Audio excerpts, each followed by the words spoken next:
एक सरदार की अपनी बीवी से लड़ाई हो गई।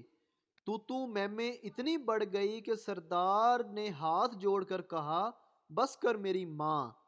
अब बीवी को माँ कह दिया तो मजहबी मामला आ गया। दोनों अपने गुरु के पास गए, मसले का हल पूछा। तो गुरु जी ने बड़ी बड़ी किताबें फरोल कर उनको बताया कि तुम दोनों को 40 दिन तक 400 लोगों को खाना खिलाना पड़ेगा, फिर ही तुम दोनों का रिश्ता बहाल होगा।